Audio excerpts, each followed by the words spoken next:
राम जय श्री राम श्री राम श्री राम जय श्री राम श्री राम। मंथरा बोली, कौशल्या समझें कि और तो सब सौत मेरी अच्छी तरह से सेवा करें, एक भरत की माई पति के बल पे गर्वित रही है। याई ते हे मैया, कौशल्या को तुम बहुत ही खटक रही हो, पर वो कपट करवे में चतुर हैं, अतः उनके हृदय को भाव जानवे में न आवे, वो वह चतुरता ते छिपाए रखें। राजा को तुम पर विशेष प्रेम है, कौशल्या सौत के स्वभाव ते वह देख ना सकें। याई ने उनने जाल रच के राजा को अपने वश में करके भरत की अनुपस्थिति में राम के राज तिलक के लिए लग्न निश्चय करा लो। राम को तिलक होए जे कुल रघुकुल के उचित ही है, और जे बात सबको सुहावे और मुझे तो बहुत ही अच्छी लगे, परंतु मुझे तो आगे की बात विचार के डर लग रहा है। देव उलट के या को फल वाई को दे दी, या तरह करोड़ों कुटिलपन की बातें गढ़ छोल के मंथरा ने कैकेयी को उल्टो सीधो समझा दो, और सैकड़ों सौतन की कहानी सुनाए के या प्रकार बना बनाए के कहीं के जा प्रकार विरोध बढ़े। होनहार वश कैकेयी के मन में विश्वास है वो। रानी फिर सौगंध दिवाए के पूछन लगी। मंथरा बोली, का पूछो? अरे तुम्हें अबू समझ में ना आयो? अपने भले बुरे को अथवा मित्र शत्रु को तो पशु पहचान लिए। पूरा पखवाड़ों बीत गो सामान सजाते, और तुमने खबर पाई है आज? मोते मैं तुम्हारे राज में खाऊं पहनूं, यार सच कहने में मोर कोई दोष ना है। यदि मैं कछु बना के झूठ कहता हूं तो विधाता मुझे दंड देवो। यदि कल राम को राज तिलक है वो, तो समझे रखियो कि तुम्हारे लिए विधाता ने विपत्ति को बीज बो दो है। मैं जे बात लकीर खींच के बलपूर्वक कहूं कि हे स्वामिनी, तुम तो अब दूध की मक्खी है गई हो। जैसा दूध में पड़ी हुई मक्खी को लोग निकाल के बाहर फेंक दें, वैसे ही तुम्हें वो लोग घर से निकाल के बाहर कर देंगे। जो पुत्र सहित कौशल्या की चाकरी बजाओगी तो घर में रहोगी, अन्यथा घर में रहने को दूसरा उपाय ना है। कद्रू ने विंता को दुख दयो, तुम्हें कौशल्या देगी। भरत कारागार को सेवन करेंगे, जेल की हवा खाएंगे, और लक्ष्मण राम के नायब सहकारी होंगे। कैकेयी मंथरा की कड़वी वाणी सुनते ही डर के सूख गई, कछु बोल ना पाई। शरीर में पसीना है वो, और वो केला की तरह कांपने लगी। तब कुबड़ी मंथरा ने अपनी जीभ दांतन तले दबाई। वह डर लगो कि कहूं भविष्य को अत्यंत डरावना चित्र सुन के कैकेयी के हृदय की गति न रुक जाए, जाते उल्टो सौर काम ही बिगड़ जाए। फिर कपट की करोड़ों कहानी कह कह के वाने रानी को खूब समझायो कि धीरज रखो, कैकेयी को भाग्य पलट वो। वह कुचाल प्यारी लगी। वो बगुली को हंसनी मान के, वैरिन को हितकर मान के वह की सराहना करने लगी। कैकेयी ने कही, मंथरा सुन, तेरी बात सही है। मेरी दाहिनी आंख नित्य फड़को करे। मैं प्रतिदिन रात को बुरे सपने देखूं, पर अपने अज्ञानवश तो ते कहूं ना हूं। सखी का करूं? मेरा तो सीधा स्वभाव है, मैं दाएं बाएं कछु ना जानूं। अपनी चलते जहां तक मेरा बस चलो। मैंने आज तक कबू काऊ को बुरो ना करो, फिर न जाने कौन से पाप थे देव ने मो एक ही साथ जे दुख दे हो। मैं भले ही नहर जाके कहूँ जीवन बिता दूंगी, पर जीते जी सौत की चाकरी न करूंगी। देव जाकू शत्रु के वश में रख के जावे, वाकई लें तो जीवे की अपेक्षा मरना ही अच्छा है। रानी ने बहुत प्रकार के दीन वचन कहे। उन्हें सुन के कुबड़ी ने त्रिया चरित्र फैलाया। वो बोली, तो मन में ग्लानि मान के ऐसा क्यों कह रही हो? तुम्हारा सुख सुहाग दिन दिन दोनों हो।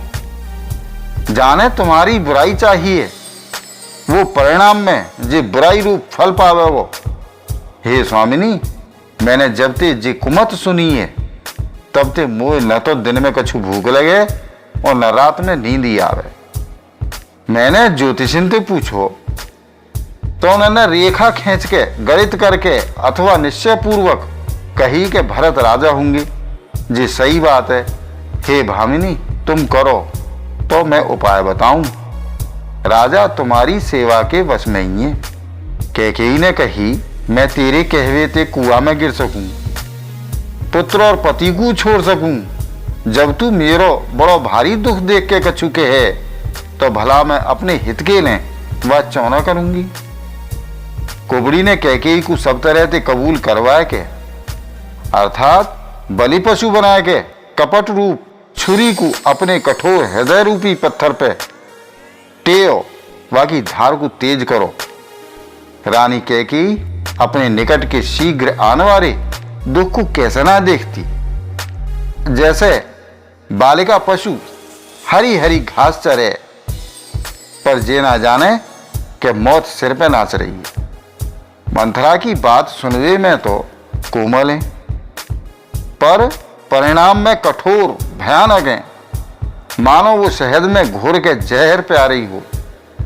दासी कहे, हे स्वामिनी, तुमने मुंह को एक कथा कही, बाकी याद है कि ना है?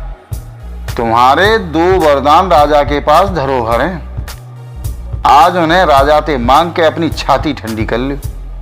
पुत्र को राज्य और राम को वनवास दो और सौत को सबरो आनंद तुम ले लो। जब राजा राम की सौगंध खा लें तब वर मांगियो। जाते वचन टलन न पावे। आज की रात बीत गई तो सबरो काम बिगड़ जाए। वो मेरी बात को हृदय ते प्रिय या प्राणंते प्यारी समझियो। पापिनी मंथरा ने बड़ी बुरी घात लगा के कही, को भवन में जाओ, सब काम बड़ी सावधानी से करियो। राजा पे सहसा विश्वास मत कर लियो, उनकी बात न मत आ जाइयो। कुबड़ी को रानी ने प्राणन के समान प्रिय समझ के बार बार वाकी बड़ी बुद्धि को बखान करो और बोली, संसार में मेरो तेरे समान हितकारी और कोई ना है। तू मो बही जात वही के ले सहारो भई है। यदि विधाता कल मेरो मनोरथ पूरो कर दें तो हे सखी, मैं तो आंखन की पुतली बना लूंगी। यह प्रकार दासी को बहुत तरह से आदर दे के कैकेयी को भवन में चली गई। विपत्ति बीज है, दासी वर्षा ऋतु है, कैकेयी की कुबुद्धि जमीन हैगी। वहां में कपट रूपी जल पाए के अंकुर फूट निकलो। दोनों वरदान व अंकुर के 2 पत्ता हैं और अंत में या के दुख रूपी फल हैं। कैकेयी कोप को सब साज सजाए के को भवन में जय सोई। राज्य कर्तव्य ही वो अपनी दुष्ट बुद्धि ते नष्ट है गई। राजमहल और नगर में धूमधाम मच रही है, या कुचाल को कोई कछु समझ ना पायो। बड़ी आनंदित है कि नगर के सब स्त्री पुरुष शुभ मंगलाचार के साथ सज रहे हैं। कोई भीतर जाए तो कोई बाहर आवे। राजद्वार में बड़ी भीड़ है रही है। श्री रामचंद्र जी के बाल सखा राजतिलक को समाचार सुन के हृदय में हर्षित हुए। वो 10-5 मिलके रामचंद्र जी के पास आए। प्रेम पहचान के प्रभु श्री रामचंद्र जी उनको आदर करें और कोमल वाणी ते कुशल क्षेम पूछें।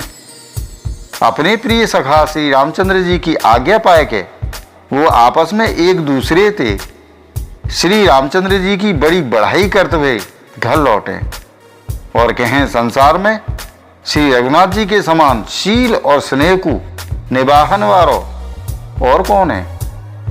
भगवान हमें जी दे दें कि हम अपने कर्मवश भ्रमते भय जाजा योनि में जन्मे, वहाँ वह योनि में हम तो सेवक हों और सीतापति रामचंद्र जी हमारे स्वामी हों। और जे ना तो अनंत काल तक निभ जाए। नगर में सबकी ऐसी अभिलाषा है, परंतु कैकेयी के हृदय में बड़ी जलन है रही है। कुसंगति पाए के कौन नष्ट ना है जाए, नीच के मत के अनुसार चलवेते चतुराई रह ना जाए। संध्या के बखत राजा दशरथ आनंद के संग कैकेयी के महल में गए। मानो साक्षात स्नेही शरीर धारण करके निष्ठुरता के पास गए हो। कोप भवन को नाम सुन के राजा सहम गए। डर के मारे उनको पांव आगे को ना पड़े। स्वयं देवराज इंद्र जिनकी भुजन के बल पे राक्षसन ते निर्भय है के बस है, और संपूर्ण राजा लोग जिनको रुख देखते रहे, वही राजा दशरथ स्त्री को क्रोध सुन के सूख गए। कामदेव को प्रताप और महिमा तो देखो, जो त्रिशूल वज्र और तलवार आदि की चोट अपने अंगन पे सहने वाले हैं। रतिनाथ कामदेव के पुष्प बाण से मारे गए। राजा डरते डरते अपनी प्यारी कैकेयी के पास गए। बाकी दशा देख के उन्हें बड़ा ही दुख भयो।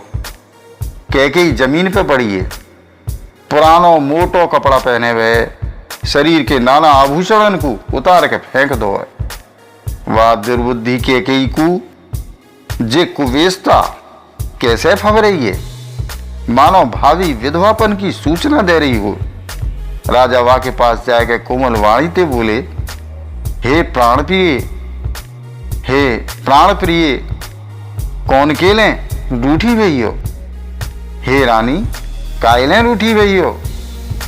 जे कह के राजा वह हाथ से स्पर्श करें तो वो उनके हाथ को झटक दे, और ऐसे देखे मानो क्रोध में भरी भई नागिन तीव्र दृष्टि से देख रही हो। जय श्री राम। प्रियजनों, शेष रामचरित्र अगले वीडियो।